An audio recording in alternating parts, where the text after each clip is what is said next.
Mr. Vinny Appice.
Sorry, I missed the ending there.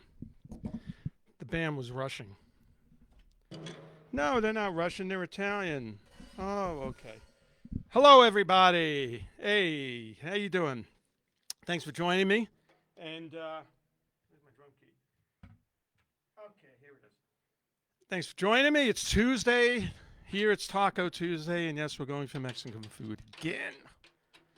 Again, I get chicken tostada. Love it.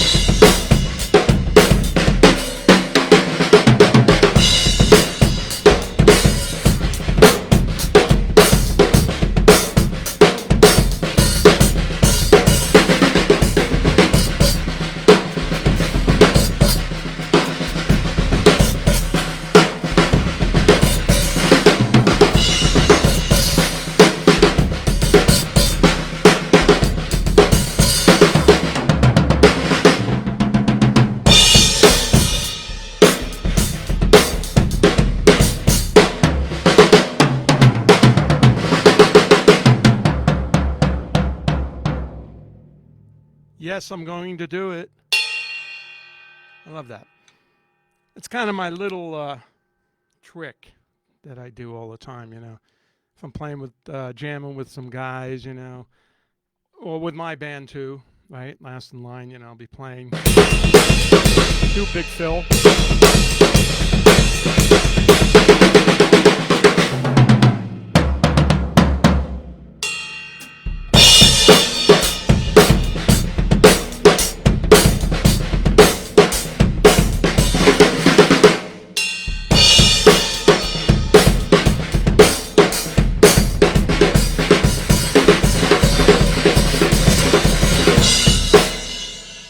My little bell trick. Tinkerbell.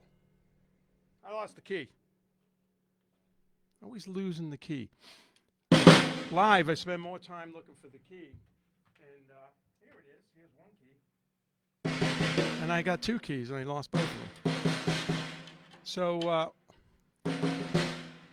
that was Monsters and Heroes, and that was dedicated to Ronnie James Dio, my brother, my friend, my mentor, and my boss back then. And it's been 11 years on the 16th that he's been passed, and it's going so quick. It's crazy, crazy stuff.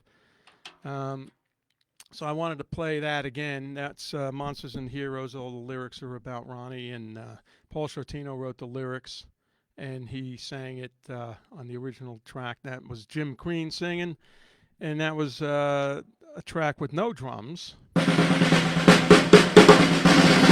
Perfect for this, when there's no drums in it. Yeah, I'm trying to find stuff to play to that's different, but I got to watch. There's some sort of copyright problems sometimes. Takes all the fun out of it. But what are you going to do? And so that's 11 years, man. That's crazy, And some of the things we've been through, so many airports together, hotels, rehearsal rooms, recording studios, stages, buses, airplanes, cars, limos, hotel vans, what else? Bars, restaurants, drive-thrus, and you can imagine, right? We worked together for so long, and there was some funny stories. I was thinking about it earlier today. Some people were asking me on the email, like some Ronnie stories, And one of them, one time we were in England somewhere. I think we were recording, and usually when you go to England or Wales, or they have in-house studio, meaning you got the studio and it's in part of a house, and you could stay there, so you don't have to get a separate hotel, which is cool. You just live there, and you get up in the morning. They do the food, they do everything, and then when it's time to go in the studio, you go in the studio and record. And I think we were eating dinner once, and I'm not a dog person. Sorry, guys, but I'm more of a cat person. And one time, a long time ago, I went to Ronnie's house in California here, and his German Shepherd bit me on the ass. Actually, the dog's name was Niji. Anybody familiar with Ronnie, Niji Productions, and The dog was named Niji. I don't know if the dog owned the production company, but after he bit me, he could have owned it. He bit me right on the ass and went, ah! You know. So I didn't have a good experience with dogs when I was growing up. And then that happened. I mean, oh, yeah. And he was a friendly dog. I don't know why he bit me. Probably sensed that stuff, right? Maybe he didn't like the way I played. I don't know. Didn't like Italians. So we're in England, and we were recording, and we're all at a table, you know, and there was a dog there and stuff. So Ronnie would do things like crawl under the table. And meanwhile, Tony's over here. Tony Iommi sitting here, and we're talking about dogs. So I'm in this dog realm mode, right? And I don't see Ronnie.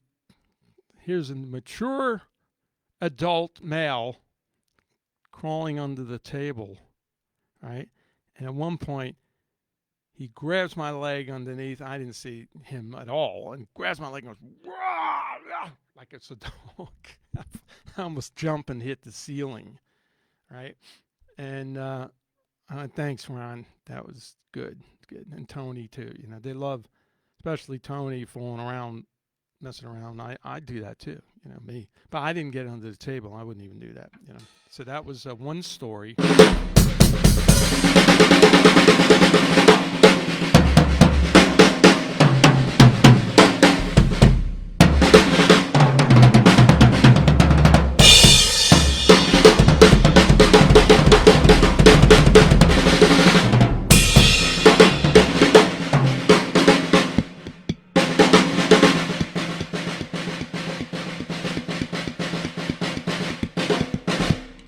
Might as well hit the mic, right? It's hard to play with this mic in front of me, you know?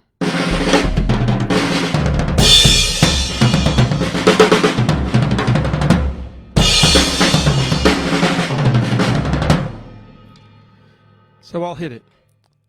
And another Ronnie story, good one, was we played in South America somewhere in Brazil, right? And so we get to the venue, and it's a nice place, really nice theater and stuff. And the dressing room, you know, was off to one side. It's a big place. And we just flew in, I think. And we had all our luggage with us. So all the luggage was brought into the dressing room. It was a quite large dressing room. And back then I bought a laptop, a brand new laptop. And I thought, oh, this is great, you know, and put it here. Then I noticed that there's windows that were right there, and this was like below the street level, so you could see out up on the street. And I thought, doesn't look that safe. Like, so I told Ronnie, I said, you know, you're gonna leave all this stuff here? Looks like, you know, somebody can break in. I'm from New York, so, you know, being a New Yorker, somebody can break in, take the laptops and whatever you got, phones back then and all that stuff. So I was concerned about it. And then we went on stage, played. This was on the Dehumanizer tour. And then I come back, finish the show, we come back, and Ronnie comes up and goes, oh, dude, man, there's been somebody broke in and took a lot of stuff. I go, you kidding? Oh, shit, I knew it. And I'm looking around for the bag with the laptop. And, of course, that's gone, you know. So, anyway, he wound me up. And I'm looking all over the place for this. Maybe they left it, blah, blah, blah. They got me all wound up. And then they all start laughing. Then I knew, what you guys do? And it was in the other room. Some of the luggage was put in the other room. I said, yeah. And one more story I remember was Ronnie. We're flying from L.A. to England. And it was an old airline called Freddie Laker Airlines. And then they kind of, back then, they let us do whatever we want. Come in the cockpit with them and, you know, hang out and all this stuff. And when they found out we were on the flight, you know, they did that. And then they gave Ronnie the microphone, you know, for the announcements. And he sang to everybody on the plane. Like Fly Me to the Moon or something. He didn't sing War Pigs. War Pigs! Sang Fly Me to the Moon.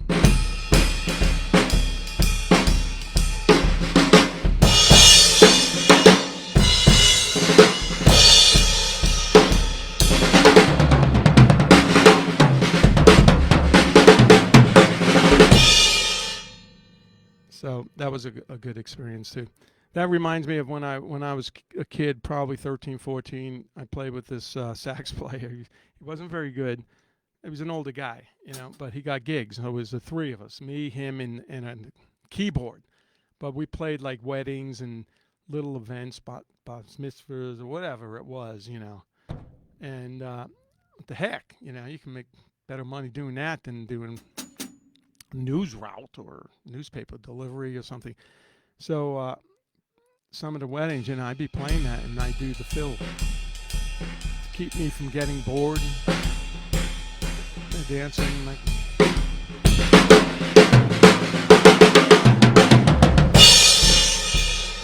You throw that in. Okay.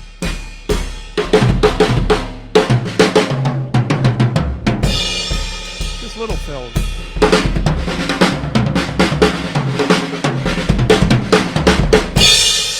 I didn't do that one. People would have lost it. They couldn't dance to that.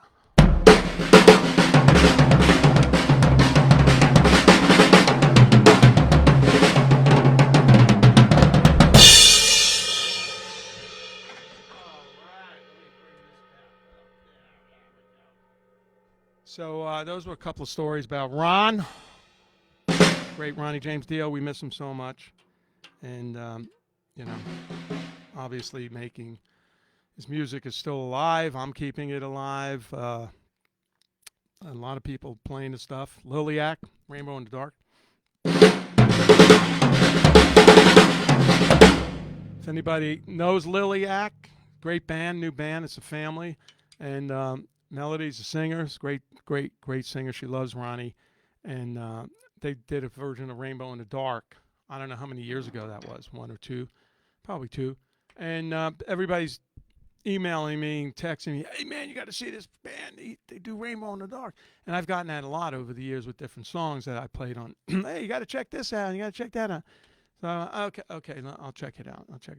And when I checked it out, it was like amazing, And then these guys are great, They did a great video for it. And thing got like 10 million hits. I'm like, holy crapola. 10 million hits. We didn't even get 10 million hits, and we wrote the song, So they're great band.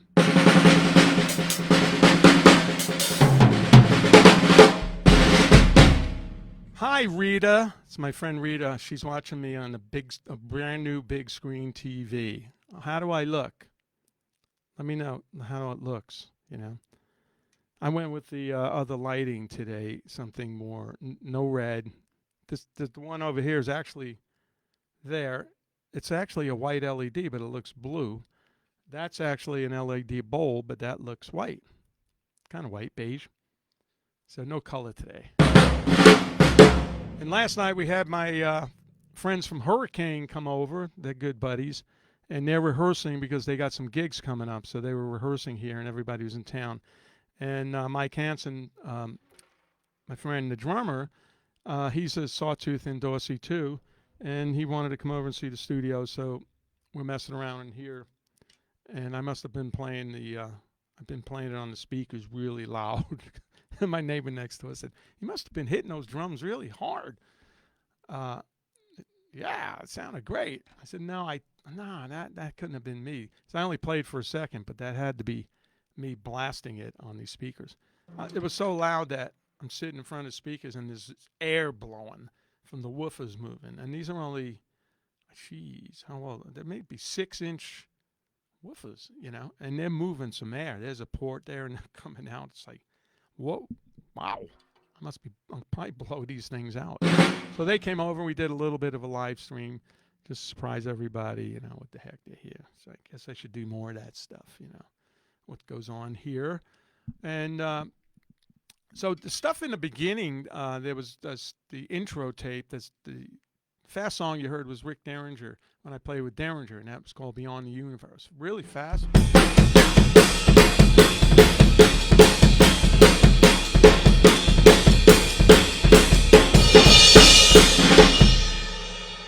But the drum sound, that was Rick Derringer producing it, and that was the first real album I ever made. I've been in the studio before that, but this was a real record.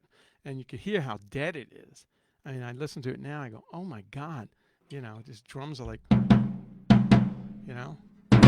not.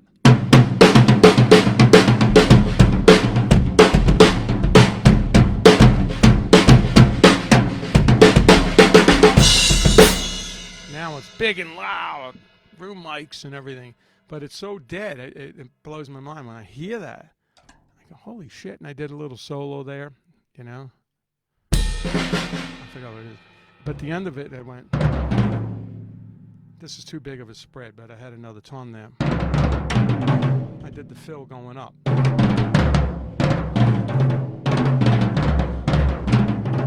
You say, problem with that is the sticking is a rough triplet, right? 1 and the 2, starting with the right. So when I end on, now these are logistic, oh no, what's the word? These technical drum sticking issues you can have on a drum. I end on the left. Now my right needs to go here, and so does my left. So it's not very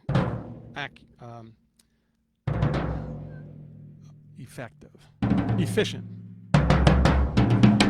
See? If I did it with the left, easy to move. That's with the left. But I'm not used to doing that fill with my left. So I always do it with the right.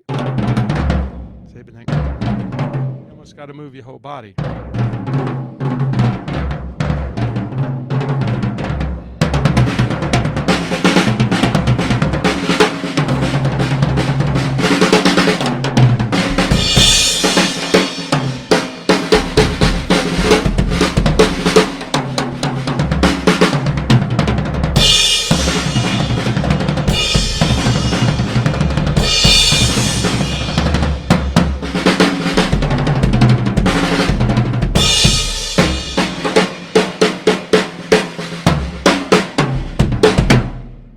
Okay, got that out of my system.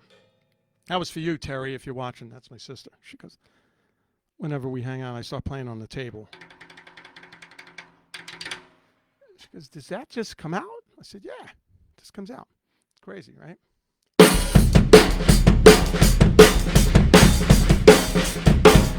And all you drummers watching, that kind of stuff comes out. You're on the table. I don't know if it happens to you, but it depends on the sound of the table. What rhythm comes out, maybe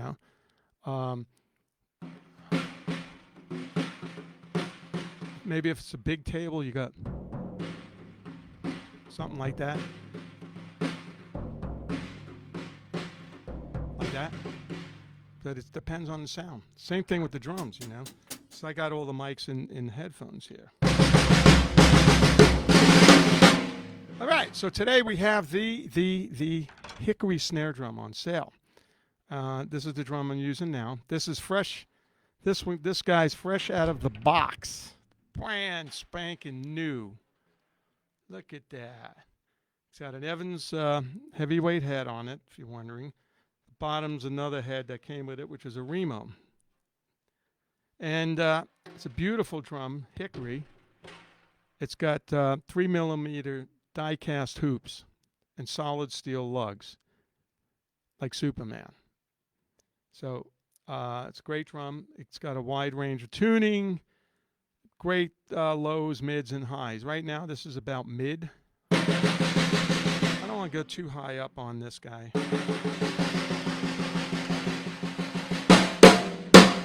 I like to play like that. See, it's nice and tight, but it probably sounds thin with the stream. So I keep it down a little bit.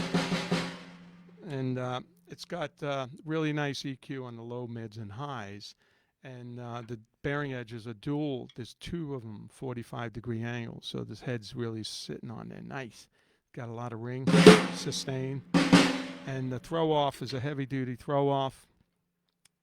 As you could hear, my snares are kind of loose.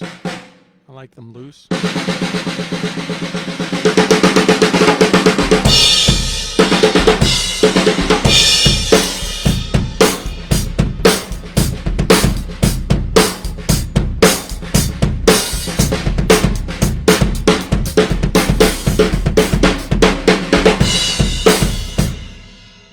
this is on sale.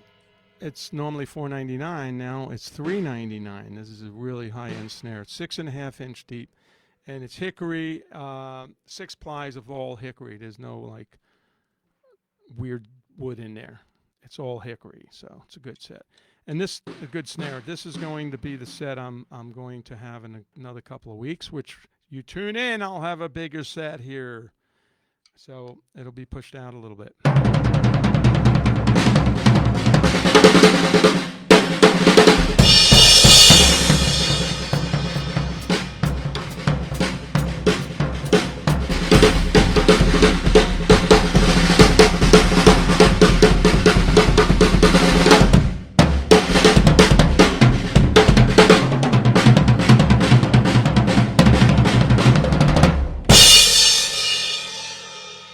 I love those things. I told you last week I'm doing this.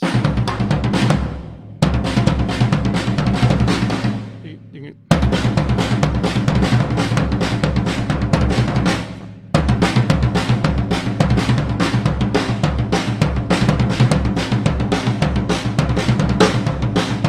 Actually, that's a new one. I like that. That's kind of reversing it, starting with the right, starting with the left. What that is just... It's 16th notes, 1 E and a 2 E and a 3 E and a, and then a triplet, like this. 1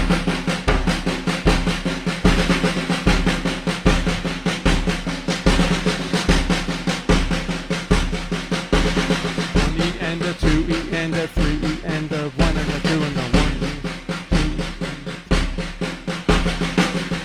See, and then you just split it up. So this is the way you come up with stuff, right? That's like...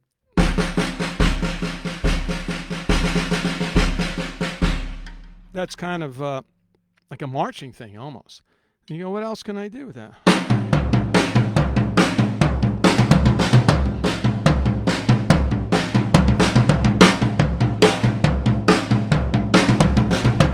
Comes up with a nice melodic rhythm.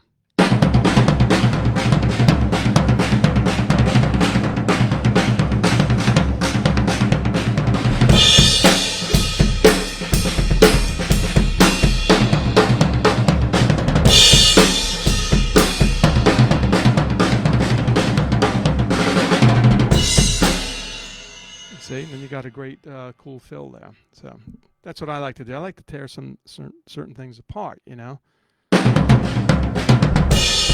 The other triplets are a 1 and a 2 and a 3 and a 4.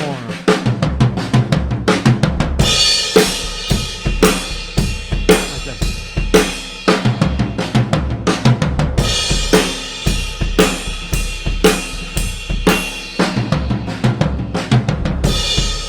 Faster, it sounds good.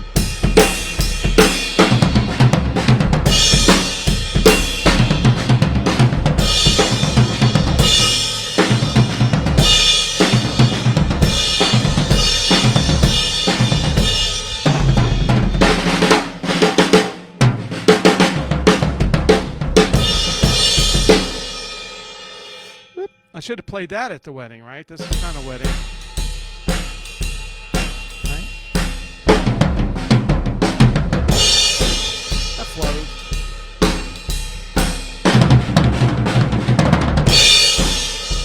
That would have knocked them to the floor. Bride and groom's laying on the floor now.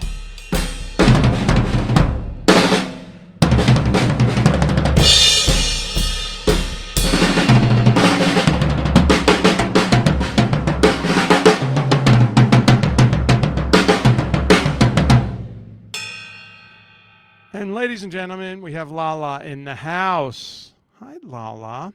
Hi. You got your own mic? Yes, I do now.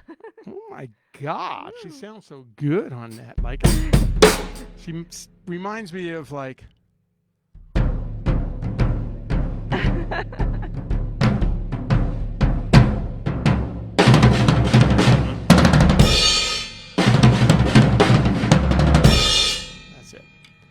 Okay, so we got question time. Please ask some questions, and she's going to read them to me because I cannot see them over there. And once again, we got this beautiful hickory snare drum. on sale, 6.5 inch, 3 mm die-cast tube, solid steel lug, 6-ply, great tuning. It's got 245 bearing edges on it where the skin sits on top. That's the most important thing with drums is what angle that bearing edge is. And it allows the drum to ring, you know. So you can see this has a lot of tone and holds the note nicely. Like this. Even that, you know. And then you go.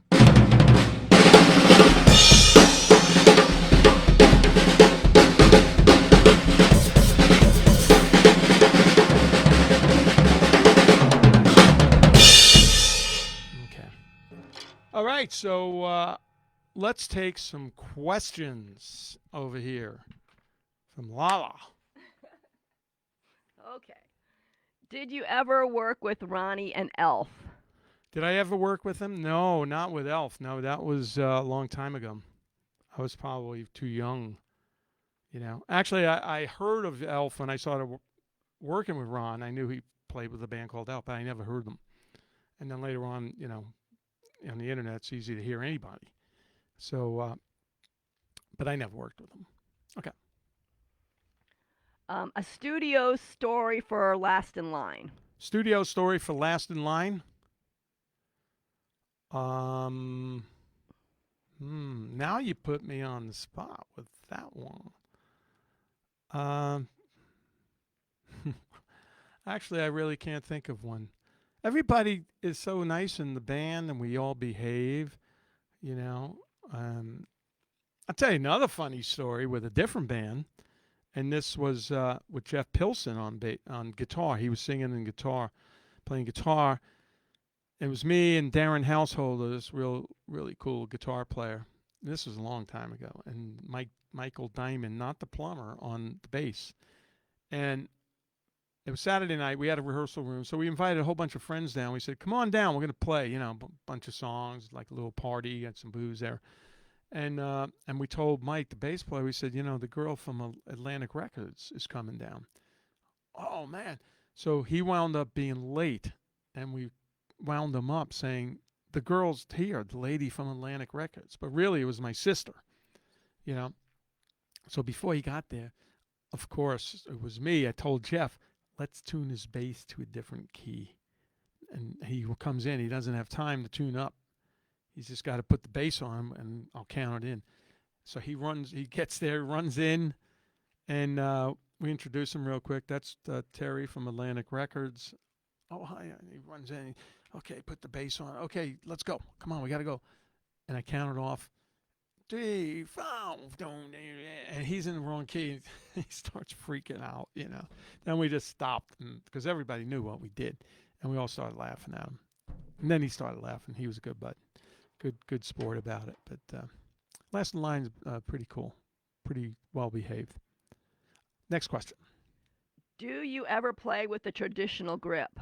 Yes, I do play not on the drums. I play on the pad, not on the wire. Yeah, I'm fucking wire. I play on the pad, and the reason is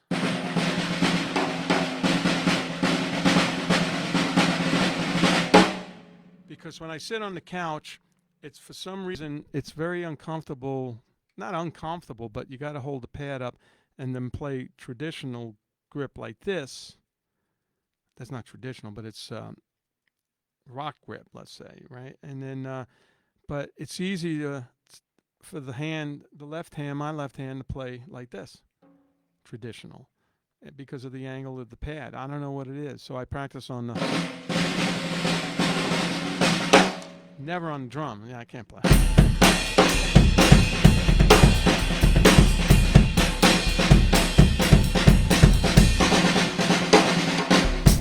I don't play like that on drums. I don't get any power like that because I never really practiced like that. I always played as a kid growing up. I played butt end, and I played like that.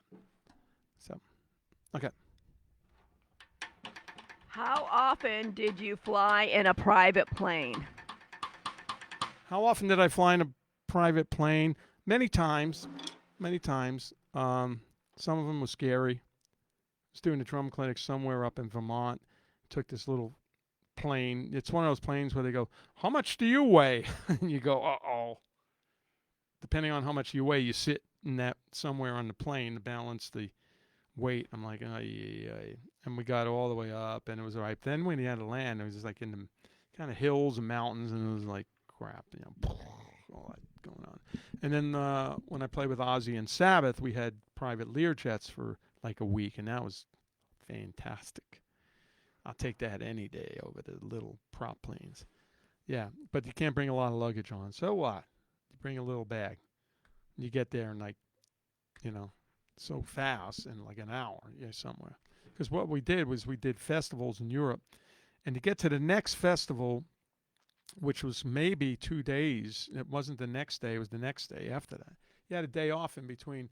And to drive would take 18 hours. And, that's not cool. So they just got these Learjets. And after the show, in one place, big giant festival, we hop in the plane at 2 a.m, fly for like an hour and 15 minutes, and you land at the next place. And you're there. It's like, oh, man, this is cool. Because the other way, you had to drive and take a ferry, there's a lot of water and oceans and all that stuff in Europe.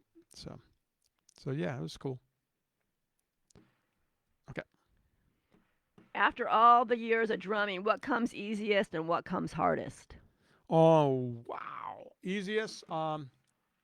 Easiest is playing nice and steady, like.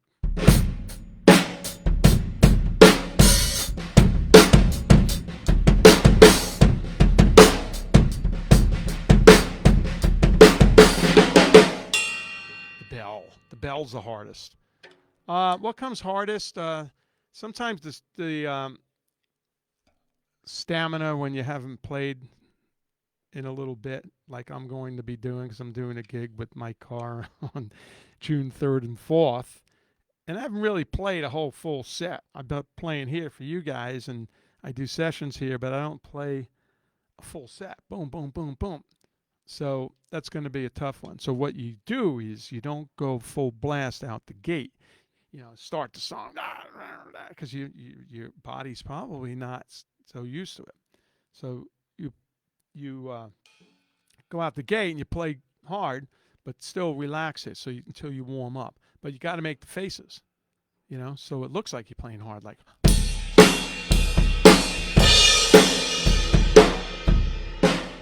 You're not even playing hard, So it's definitely a way to warm up while you're playing, because I've been there before. You go out the gate and you're playing fast, you're usually a fast song, and your muscles tighten up.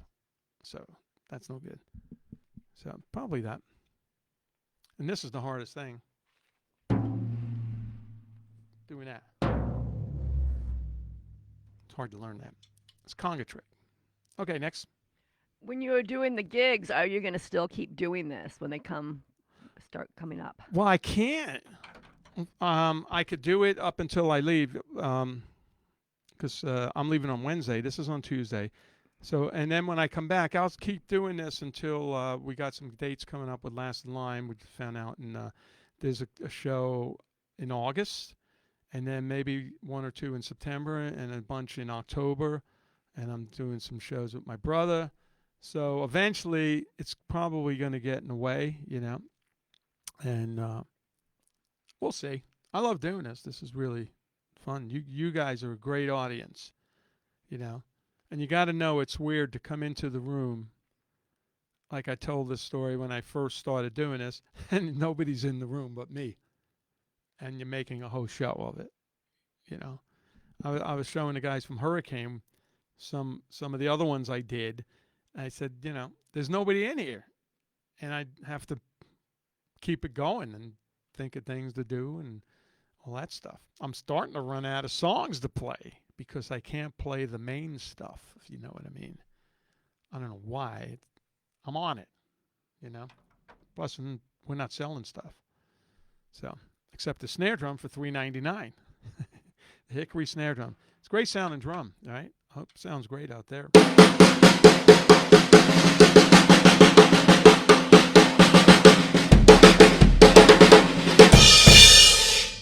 Sorry, Lala. Did you put your earplugs in? Well, kind of. I have one here, but I put my. I had my earplugs in before, and I was doing a sound check in here, and then I went to take a shower, and I still had the earplugs in. That was the first. I couldn't hear the shower. I need more shower. Okay. When are you going to get the T-shirts in? The Vinny T-shirts. You know, I'm going to get them T-shirts, I hope, next week. I sent an email to this guy, Joe, not Joe who owns Sawtooth Drums, but I said, look, dude, I need these things, you know.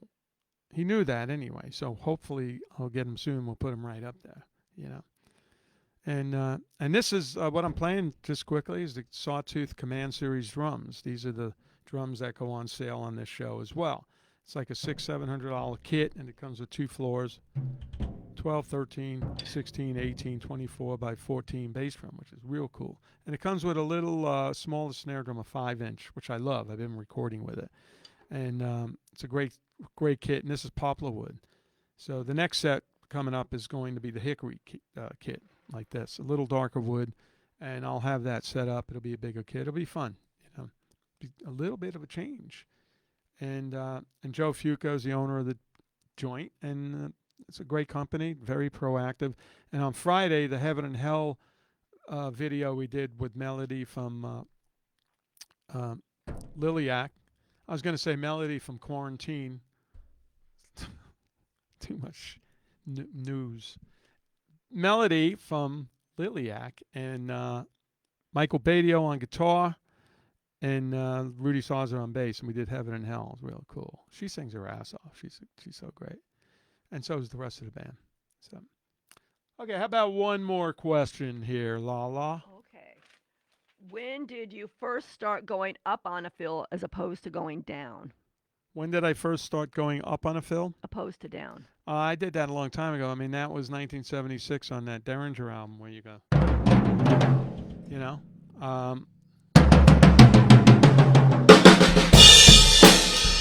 I've done this for a long time, you know.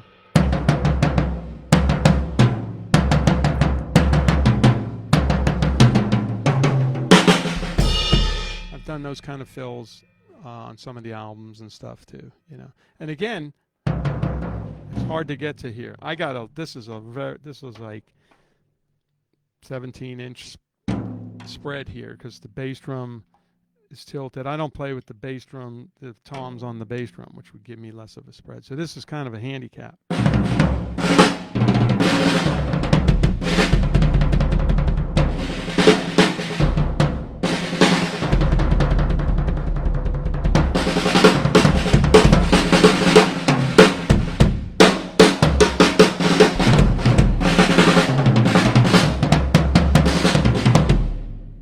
So up is good, and you could just change the sticking. If you use paradiddles, right, left, right, the left is free. I'm there already, see? If I use singles, I gotta move my whole body, you know, like this. Whereas paradiddles work better. They're more efficient in that way. Okay. One more question before we go have some enchiladas. What color does the drum set come in? What colors do you know? It's going to be sort of a color like this.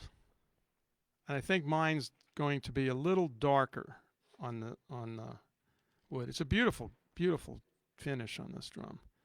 Very heavy and just a great sounding drum. So I'm looking forward. I haven't heard the toms and bass drum on hickory wood.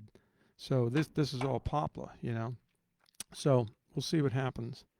I'm sure it'll sound amazing. So I'm going to have another tom up here and then 2 over here, and you know we'll make a big woo-ha about it. So, but it's same size bass drum, the 14-inch. 14-inch is faster.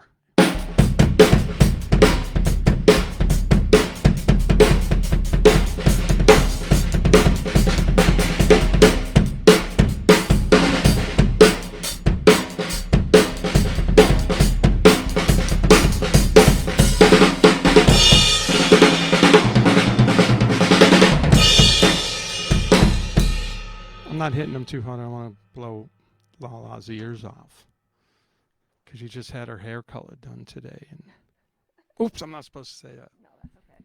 Okay. That's okay. Okay. One more question, and then that's it. When you exited Dio to go to Black Sabbath, how did Ronnie feel about it? Well, he was a little like sad about it. We've been together a long time, but he understood that it was because at that point with Dio, we were playing small places with like clubs and stuff. It was kind of sad, and like Ronnie having to play these stupid places, and Sabbath was with Ozzy, and they're playing these festivals, headlining festivals, and lots of people, and they needed. Bill couldn't do it, and they asked me to do it, and I had to sit down with Ron. But I didn't just leave. What I did was we sorted it out, and I stayed so could bring Simon Wright in, and he watched 1 or 2 shows with me playing, and then I helped him on the songs. I was there for like 4 or 5 days, kind of helping Simon get comfortable with all the stuff and all the songs and arrangements and blah blah blah blah. So that's what I did, and and then Ronnie was okay with it. He understood it was a great opportunity, So, and it was fun. It was like, I played with Ronnie, which I'm honored to play with, and then all of a sudden I'm up there and I see Ozzy and the original band that was pretty cool too. The original band, very cool to be up there too. So I was lucky. I got to play with some great people. So anyway, I'll be back next week, and you guys be safe. Thank you for tuning in, and I hope I looked okay and it sounded okay on the big screen TV, Rita. Rita said she's got the big screen. How big is it? I don't know. I bet it's probably like the 80, whatever. Knowing Rita, it's probably like 180 inches. Probably. I think so. Maybe it's a drive-in. You go near the neighborhood and there's a light coming out of her house. It's so big. So, yeah, we'll find out. Anyway, thank you guys, and don't forget the snare drum. Check it out on. Go to the Sawtooth website. There's all sorts of stuff up there. And Friday we're going to release the Heaven and Hell video, and that one came out really, really cool. It's great, and it's a fantastic job with everybody in it. I might have made mistakes, but the rest of the band's awesome. So, okay, so you guys take care. I'll see you next week. I'll play a little bit here.